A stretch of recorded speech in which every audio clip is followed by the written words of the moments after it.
It's time for the TechMobility Show with Ken Chester. Ken is a veteran journalist who doesn't always color between the lines. So, here he is, the host with the electrified personality, Ken Chester. Real facts, real opinions, real talk. This is the TechMobility Show, your program for news, information, and perspective at the intersection of mobility and technology. I'm Ken Chester. We have plenty to discuss during this visit, so let's get started. On the docket, deriving cooking oil from algae, so long to the engine oil dipstick, and how Formula E racing is driving EV innovation. To add your voice to the conversation, be it to ask a question, share an opinion, or even suggest a topic for future discussion, call or text the TechMobility hotline. That number, 872-222-9793. Or you can email the show directly, talk@techmobility.show. And that's talk@techmobility.show. Be sure to check us out on social media or wherever you enjoy podcasts. We have a YouTube channel and 2 different podcasts. I would love for you to check us out, like us, and subscribe. Thank you so very much. From the TechMobility News Desk. This is something you probably don't think about very often, and something that normally I wouldn't consider, and I will get to in a minute. There was one sentence in this piece I'm going to share with you that caught me cold and got me wondering. And what I'm talking about, Ford made an announcement for their 2025 Ford Police Interceptor Utility across the nation.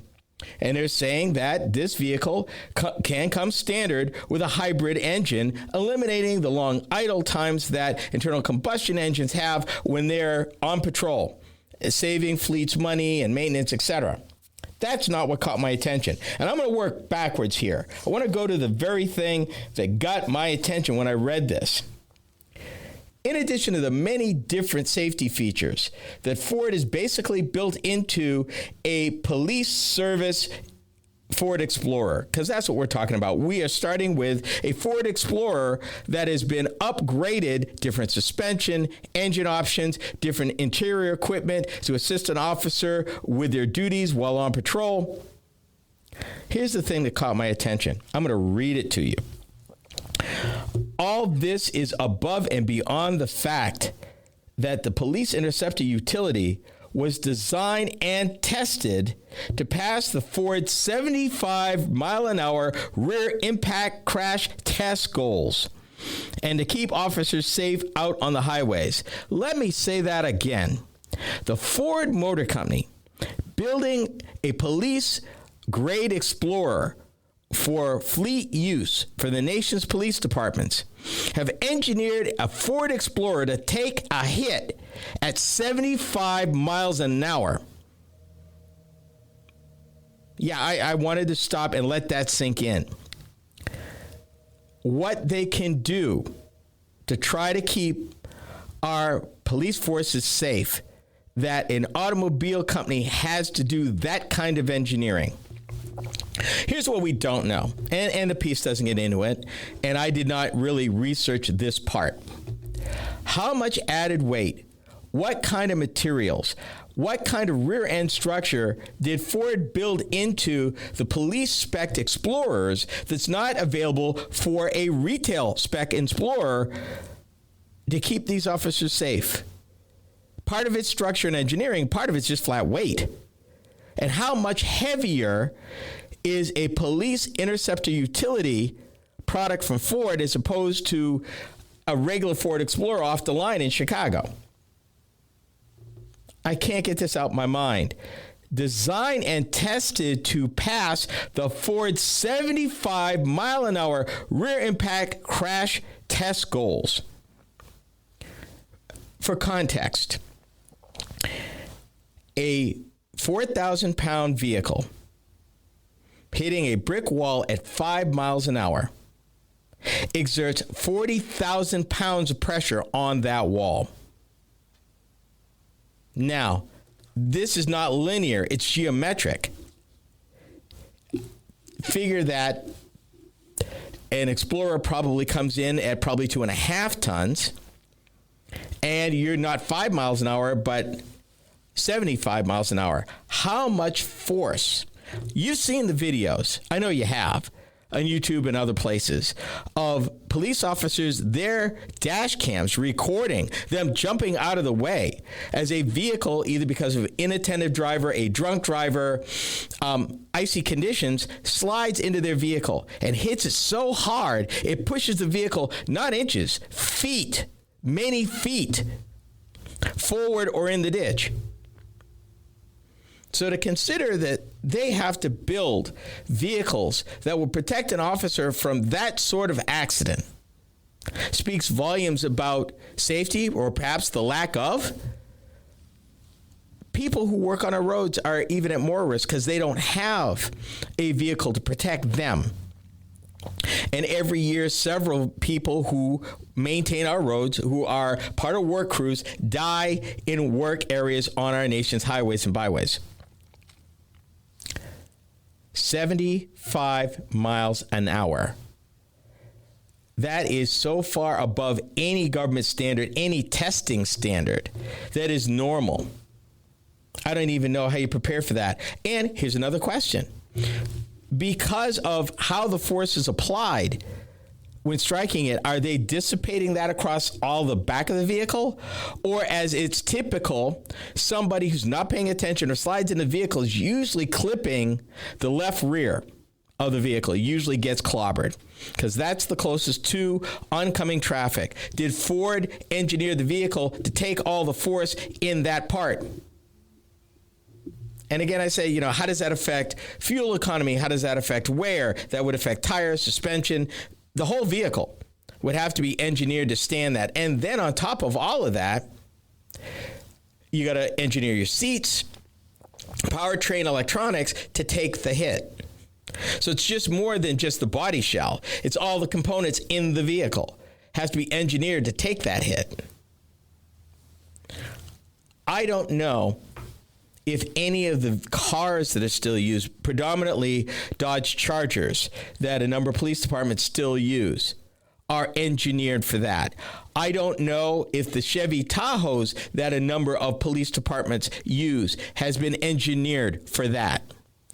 And out here in the Midwest, we've got a number of sheriff's departments and rural towns that use pickup trucks. Are they engineered for that? Now, to a point, the trucks are body on frame. The Tahoe is body on frame. That means these vehicles ride on a separate frame, a rolling chassis, like most vehicles used to many years ago. That's what gives them that wonderful ride. It also makes them more solid from a foundation. I don't know how those would do in a similar situation. The Florida Explorer does not have body on frame construction. It's a whole different configuration, originally designed to save weight, improve fuel economy, and decrease wear. Now they got to go back and put weight into the vehicle and put sophistication into the vehicle to keep the occupants safe. And this is one of many different things. But in case you were wondering, when you see a police vehicle that happens to be a Ford Explorer, let me give you this, just so you know, in case you were wondering. Can they catch you? Well, you've got three powertrains.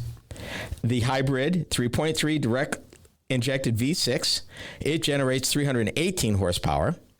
A 3.3 liter gasoline engine, which is all-wheel drive, which is both of these, 285 horsepower. Or the one that most likely, if they're going to use it for pursuit, the one that you're going to deal with. The 3-liter V6 EcoBoost, which is internal combustion. It is not a hybrid. All-wheel drive, 400 horsepower out of a V6 engine. I remember days when you couldn't get that out of a V8. You're getting this kind of performance out of a V6. A 3-liter EcoBoost, which is a turbo, all-wheel drive. So one of three. And typically, the larger departments more than likely would have a, how do we put this gently, pursuit vehicle that would be rated. And did you know, and I didn't reading this piece, that there are actually vehicles that are rated pursuit? I'm guessing that it's the 3-liter EcoBoost with the 400 horsepower. I won't get into all the other things that this article talks about that Ford builds into a police performance unit like the Explorer that they offer to police departments around the country. I will say this. Did you know that it also includes ballistic panels that can be added to the front door panels that will provide protection, level 3, level 4 protection to help resist many handgun and non-armor piercing bullets up to 30 caliber? And that the level 4 actually protects higher than that. All the things that law enforcement has to consider in the vehicles that they run today. So you're cooking healthy. Could your next cooking oil come from algae? You're listening to the TechMobility Show.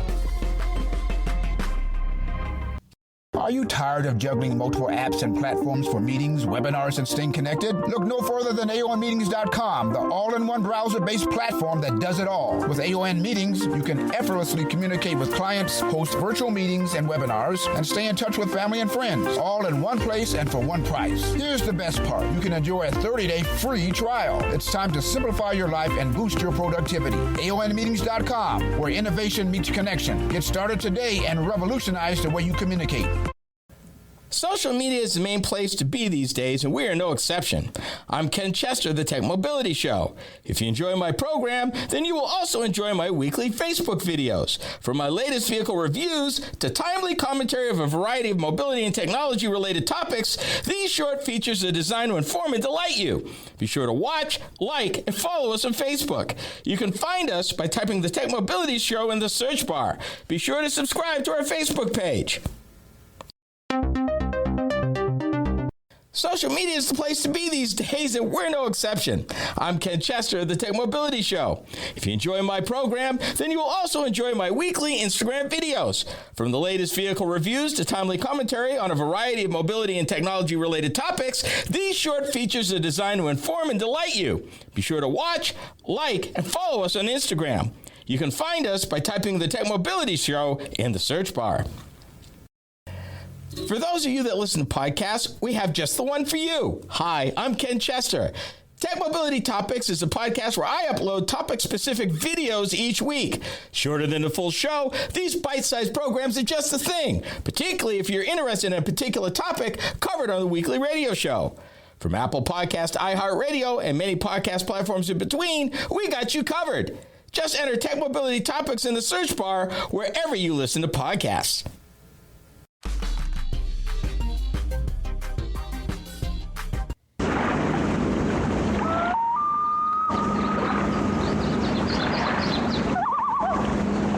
Plenty of sunshine through today. With an interior that covers this much territory, about 82 degrees. it's only fitting that it has two climates. Skies tonight with a low near One for the north end increasing cloudiness tomorrow, sticking and one for the south. with a high of 96. It's the 94 Chevy Suburban.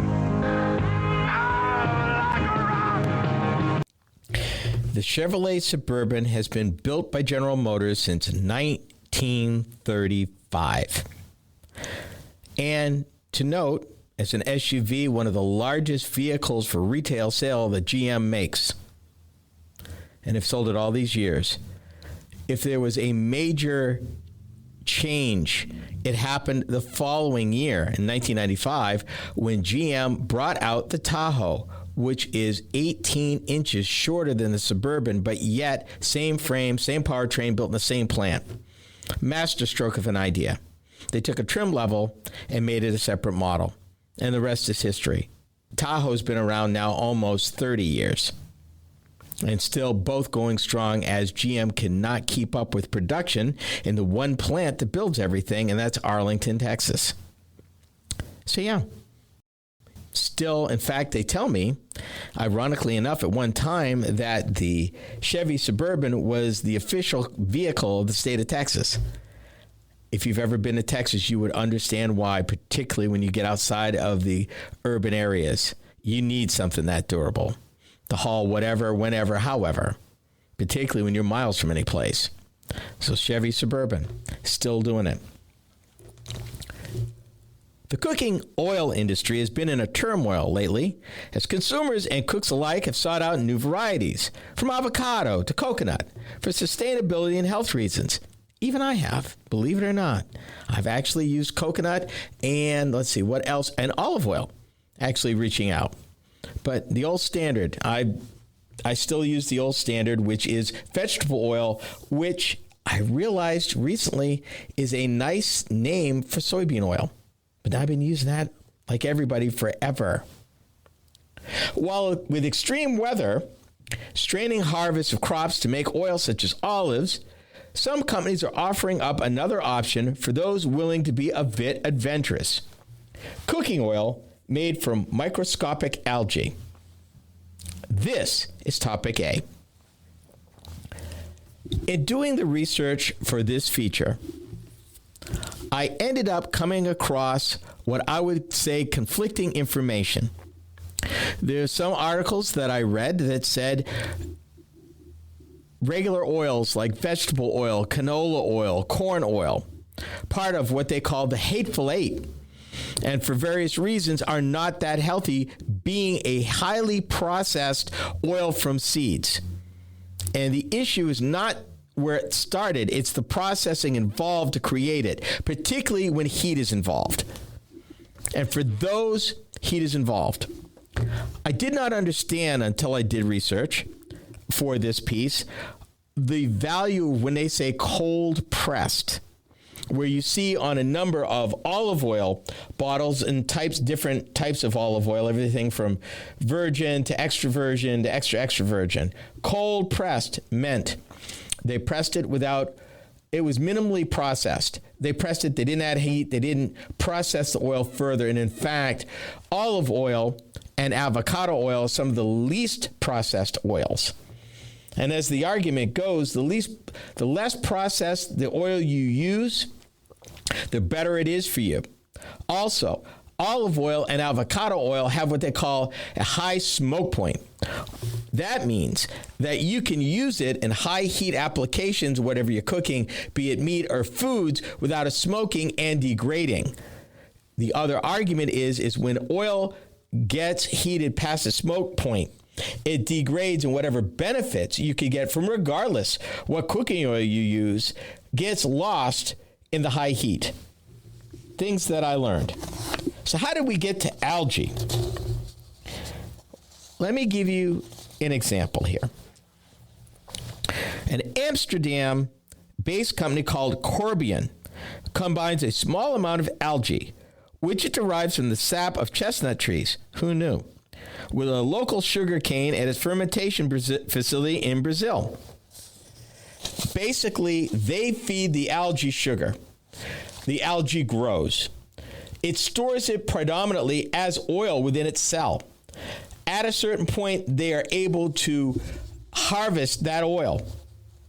And that's really the easy part. That's really the easy explanation.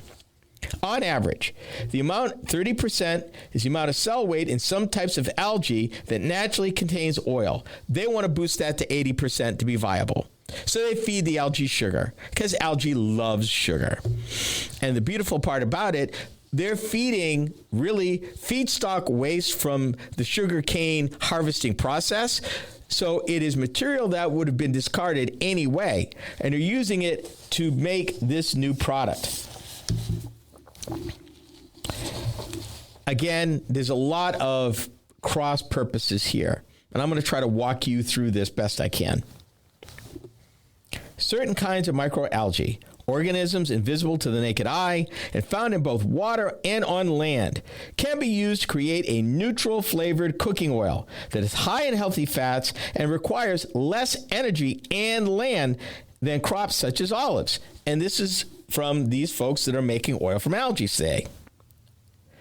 They're not really sure if the public will really take to it. But, of course, California, and you would know it'd be California, Los Angeles-based Algae Cooking Club sells its oil in sleek 16-ounce aluminum bottles and prices these up to $20 each on its website. By comparison, I'm spending about $3.99 for 16 ounces of soybean oil at my local grocery store.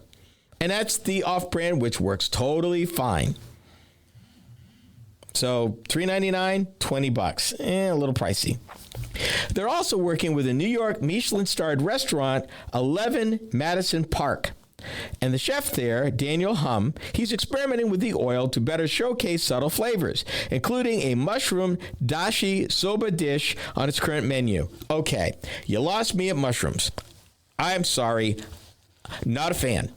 Not a fan of mushrooms. Never have been, never will be. So I'm already out. The oil is also available at grocery stores, including Erewhon, the Los Angeles-based luxury retailer. But of course, why not? I don't know why that the company decided that the microscopic algae found in the sap of a chestnut tree are the ideal algae. There's many types of algae. And for the record, over the years, we've actually talked about algae, them making fuel from algae. And ExxonMobil have run commercials, and some other big oil companies run commercials about their efforts to generate renewable fuels from algae. They showed fields of the stuff. So it's not just about cooking oil, maybe fuel and other things that they're looking at trying to do. But I think the takeaway from all of this, bottom line, you're looking for oil that's less processed. The less processed your cooking oil, the healthier it is, full stop, regardless of what it is. And the ones we typically use are high processed. So you want to look for something that's not nearly as bad. When was the last time you checked the oil in your car? It's bye-bye oil dipstick. This is the TechMobility Show.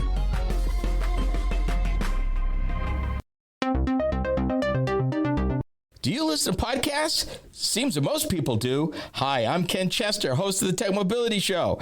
If you missed any of our weekly episodes on the radio, our podcast is a great way to listen. You can find the TechMobility Podcast just about anywhere you can enjoy podcasts. Be sure to follow us. From Apple Podcasts, iHeartRadio, and many platforms in between, we are there. Just enter the TechMobility Podcast in the search bar wherever you listen to podcasts.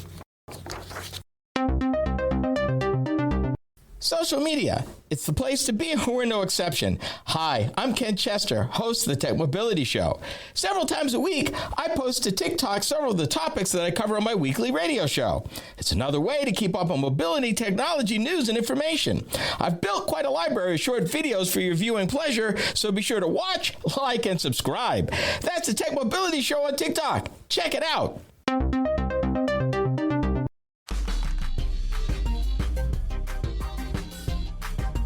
There's a trend that's gaining traction with new gasoline-powered vehicles. The elimination of the engine oil dipstick. You know, that appendage has been sticking out of the side of cylinder blocks of nearly every American automotive engine for the last 100 years. Yeah, that. This is topic B. Growing up, I learned basic car maintenance. Basic car maintenance was to check the fluids in your vehicle. Everything from your washer fluid, the level of oil in your engine, the level of oil in your transmission, the level of coolant in your radiator. It was part of growing up. You learned to read an engine dipstick. You learned how to fill it, where to find it. What you may not realize, while this piece is talking about the elimination of the engine dipstick, I bet you didn't even realize over the last 15 to 20 years that the transmission oil dipstick went away first. Yeah, bet you didn't know that. At one time, you had two dipsticks in your vehicle, one for your automatic transmission, one for your engine. With the increasing reliability and sophistication of automatic transmissions, nowadays, the average automatic transmission doesn't need to be adjusted, fluid doesn't need to be changed, and it doesn't leak, meaning you can't add fluid to it, and you're not going to need to change it for at least 150,000 miles minimum. It eliminated a lot of things. Because back in the day, we were barely keeping vehicles 100,000 miles and trading them off before they fell apart. Now, 150, 250, 300,000 miles is not uncommon anymore. So why would Detroit, why would the auto industry that obsesses over tenths of a cent per unit Do away with something as reliable, predictable, and dependable that literally costs pennies to stamp some metal, etch some figures into the bottom end of the stick, call it a day. Many reasons, as it turns out. One, engines are way more sophisticated. You don't need to be under the hood, and honestly, the automakers don't want you there. There's really hardly any reason to be under today's hood, be it electric or even internal combustion engines, save for changing filters or adding windshield wiper fluid. Most vehicles today have a oil condition sensor. That sensor will tell you, and my 2018 Equinox has one. I think in the 3 years, going on 4 years, I've owned the vehicle, I may have checked the oil because it still has a dipstick a couple of times. But I rely on that oil condition sensor to tell me when it's time to change the oil. And I'm assuming, since the vehicle don't leak and it's really not consuming oil, to my knowledge, that when it gets to 20%, I change the oil and filter. And I do that religiously. That's exactly what Detroit wants you to do. They don't want you under the hood putting the wrong quality oil in there, which would jam up the engine, overfilling it or underfilling it, which would also damage the engine. Your average automotive internal combustion engine is a very different tool and machinery than it was 40 years ago. 40 years ago, that block was made of cast iron. It held heat. It was durable. It could take a lot of abuse. In the automaker's quest to be more thermally efficient, to be more aware, and to get the weight down in the vehicle overall, those engines started going aluminum. Aluminum's lighter. Aluminum has better thermal control, and the reason why that matters is the engine needs to be at a certain temperature to control emissions. And by doing aluminum, they can control it better. They can manage it better. With the rise of engine computers, with the rise of transmission computers, they were able to get very, very specific in performance. As a result, these high-tech wonders of machinery really don't need a low-tech solution. It is better for the automaker to have a sensor on the inside of that oil pan than it is for you checking the oil, assuming you're going to get it right, pick the right oil, and know when it's time to change it. They're not putting that all in your hands. They want to get warranty costs down. They want to make sure that these vehicles are running reliably, consistently all the time. And part of doing that is going to a sensor. Here's something else you may not realize. For you mechanics out there that are used to doing your own mechanics, the easy stuff back in the day, like changing the thermostat at the top of the engine to make sure that the coolant is flowing properly and that your heater is working right. Changing the hoses. Do you realize that that cheap little part is now electric? That thermostat, that electric thermostat now, that you're not likely to change if you ever have to, will cost you, instead of $10 or $15, $500. There's a lot going on. Little things that you didn't miss that I did. The foot-mounted headlight dimmer switch. I missed that terribly. That went away 40 years ago. In the early 1980s, that went away. Door locks. When is the last time you used a key to get into a car? The locks are still there as a default, but you're going to have to go looking for them.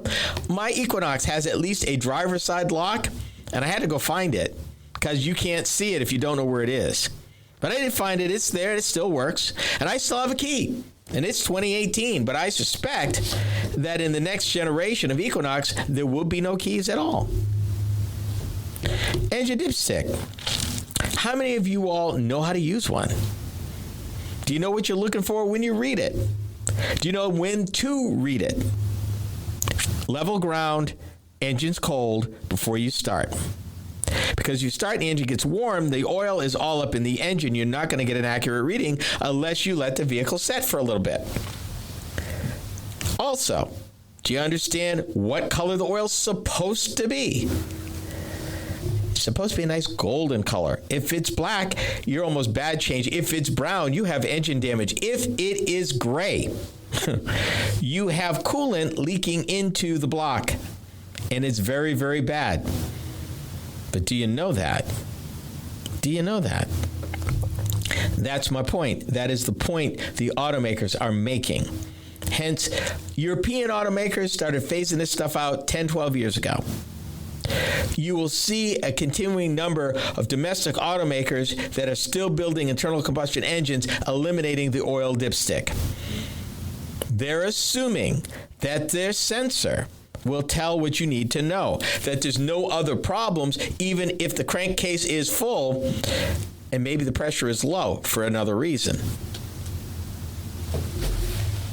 Again, how many of y'all actually check your oil?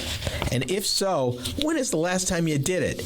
And did you wait for an engine sensor to tell you that you needed to either check engine pressure because low pressure suggests no oil? Or did you just, didn't even bother, didn't even think about it, didn't even bother you? Welcome to today. It's not part of the knowledge anymore. And the automakers know it. And they want to plan against it so the vehicles will stay reliable and dependable and generate information that they theoretically could use to lower warranty work. Did you know that there's an EV racing circuit? It's called the ABB Formula E Electric Racing Series. We are the TechMobility Show. To learn more about the TechMobility Show, start by visiting our website. Hi, I'm Ken Chester, host of the TechMobility Show. The website is a treasure trove of information about me and the show, as well as where to find it on the radio across the country. Keep up with the happenings at the TechMobility Show by visiting techmobility.show. That's techmobility.show. You can also drop us a line at talk@techmobility.show. Did you know that TechMobility has a YouTube channel? Hi, I'm Ken Chester, host of the TechMobility Show. Each week, I upload a few short videos of some of the hot topics that I cover during my weekly radio program. I've designed these videos to be informative and entertaining. It's another way to keep up on current mobility and technology news and information. Be sure to watch, like, and subscribe to my channel. That's the TechMobility Show on YouTube. Check it out. Are you tired of juggling multiple apps and platforms for meetings, webinars, and staying connected? Look no further than aonmeetings.com, the all-in-one browser-based platform that does it all. With AON Meetings, you can effortlessly communicate with clients, host virtual meetings and webinars, and stay in touch with family and friends, all in one place and for one price. Here's the best part. You can enjoy a 30-day free trial. It's time to simplify your life and boost your productivity. aonmeetings.com, where innovation meets connection. Get started today and revolutionize the way you communicate. Social media is the place to be these days, and we're no exception. I'm Ken Chester of the TechMobility Show. If you enjoy my program, then you will also enjoy my weekly Instagram videos. From the latest vehicle reviews to timely commentary on a variety of mobility and technology-related topics, these short features are designed to inform and delight you. Be sure to watch, like, and follow us on Instagram. You can find us by typing the TechMobility Show in the search bar.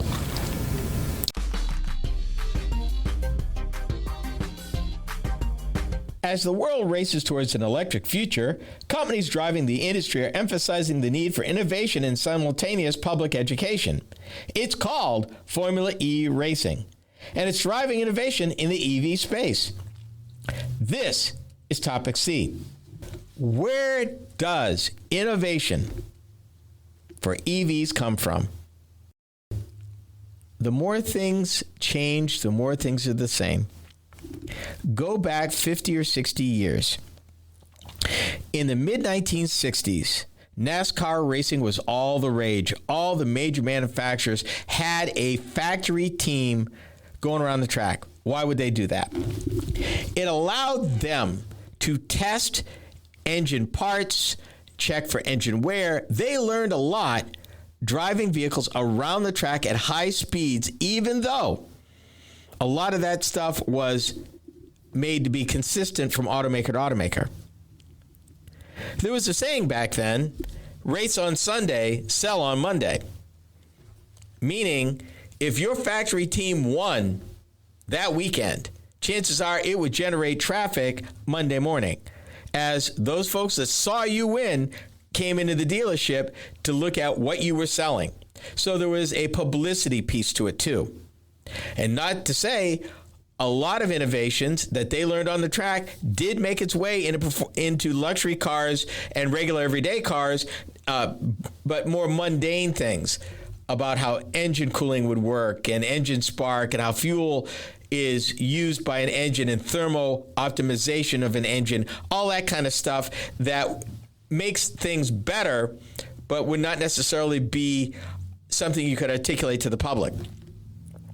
I say that because Formula E, and I said Formula E is an Ernie, is a real thing. And it's sanctioned by the same people who sanction Formula One racing. Formula E started in 2014. They had their first race in China the following year. The goal of Formula E, which we're talking electric vehicles, pure electrics. And at first you would think, well, there's no excitement in that, but contraire, there actually is. There actually is. While these larger-than-life advancements seem suspended behind a velvet rope, the larger goal of electric vehicle innovation is to have these technologies, in one form or another, reach the hands of everyday consumers and solve for a significant and ever-present portion of the climate crisis. As the ABB-sponsored Formula E race car series discovered, the answer for companies to make these technologies desirable by the public lies in the world of elite sports. Elite sports. They compete all over the world. And a few months back, they had a race in Portland, Oregon. Teams from across the globe raced to take the top spot in the 13th round, the ABB FIA Formula E World Championship. Ultimately, it was the Porsche Tag Heuer driver Antonio da Costa who claimed the winning position during the Portland showcase. So you might ask, and we've talked about this before, but it's been a while, so I'm going to refresh your memory. Ken, what is Formula E? What is that? Thank you for asking. In its simplest form, ABB FIA, the International Federation for Automotive Racing, Formula E is an international racing series for electric race cars. However, its ultimate purpose is to create a testing ground for manufacturers to innovate and advance the technological capabilities of the electric auto industry while highlighting the benefits of EVs to encourage greater global adoption. Get you excited about these racing will get you excited maybe about owning one, about what they can do, what they're able to accomplish, the many innovations that they discover out on the track in competition. In total, Formula E is host to 22 cars across 11 teams that feature some of the world's largest automotive manufacturers, and that includes Nissan, Penske, Jaguar, Porsche, Maserati, and McLaren, all using the race as an opportunity to advance their EV and energy transition technologies. Yes, I know, so I'll answer it. You said, yeah, Ken, but you didn't mention Ford, General Motors, Stellantis, Honda, other folks who are either in Formula One or NASCAR. No, I did not mention them. Apparently they feel, at least at this time, that they're not able to gain anything. But if you're Nissan, you're playing catch-up right now. If you're Jaguar or Porsche, you're boutique manufacturers that could use some leverage and some excitement since they typically are plugged into racing. And with Jaguar's recent pivot to all-electric, this makes total sense. Much the same way they built the brand through racing down through the years, they're going to continue that heritage by migrating to Formula E. Maserati and McLaren, again, limited boutique vehicles that are racing in their DNA. So it would make sense for them to be involved here, even as they pivot going to electric. What can we learn and what can we build on by racing every week? Saves billions of dollars in development costs because you're putting it out there under extreme situations. And if it breaks out there, you learn fast why and how and what to do about it. So it is part of their engineering and development, research and development by participating in Formula E. Let me give an example. What Formula E does very well is being a complete and utter technical demonstrator of what the future mobility looks like. And that's Jack Lambert, race engineer for Jaguar's Formula E team.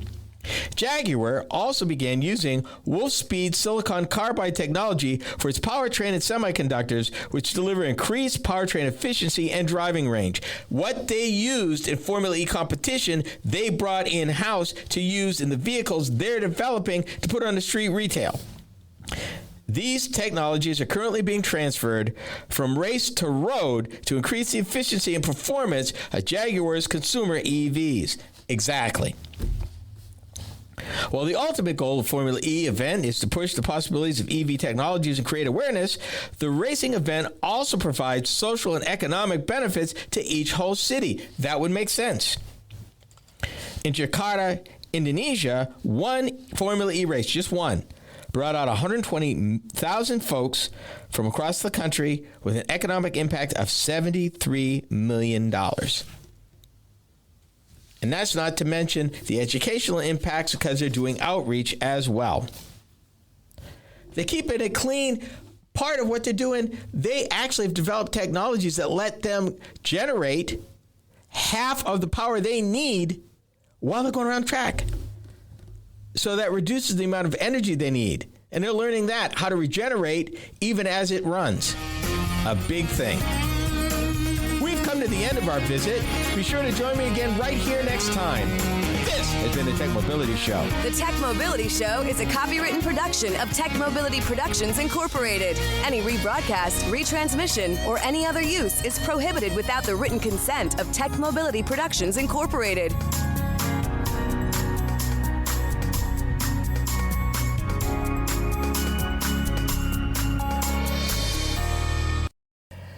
For those of you that listen to podcasts, we have just the one for you. Hi, I'm Ken Chester. Tech Mobility Topics is a podcast where I upload topic-specific videos each week. Shorter than the full show, these bite-sized programs are just the thing, particularly if you're interested in a particular topic covered on the weekly radio show. From Apple Podcast, iHeartRadio, and many podcast platforms in between, we got you covered. Just enter Tech Mobility Topics in the search bar wherever you listen to podcasts. Social media. It's the place to be, we're no exception. Hi, I'm Ken Chester, host of the TechMobility Show. Several times a week, I post to TikTok several of the topics that I cover on my weekly radio show. It's another way to keep up on mobility, technology, news, and information. I've built quite a library of short videos for your viewing pleasure, so be sure to watch, like, and subscribe. That's the TechMobility Show on TikTok. Check it out. To learn more about the Tech Mobility Show, start by visiting our website. Hi, I'm Ken Chester, host of the Tech Mobility Show. The website is a treasure trove of information about me and the show, as well as where to find it on the radio across the country. Keep up with the happenings at the Tech Mobility Show by visiting techmobility.show. That's techmobility.show. You can also drop us a line at talk@techmobility.show. Do you listen to podcasts? Seems that most people do. Hi, I'm Ken Chester, host of the Tech Mobility Show. If you missed any of our weekly episodes on the radio, our podcast is a great way to listen. You can find the Tech Mobility Podcast just about anywhere you can enjoy podcasts. Be sure to follow us. From Apple Podcasts, iHeartRadio, and many platforms in between, we are there. Just enter the Tech Mobility Podcast in the search bar wherever you listen to podcasts.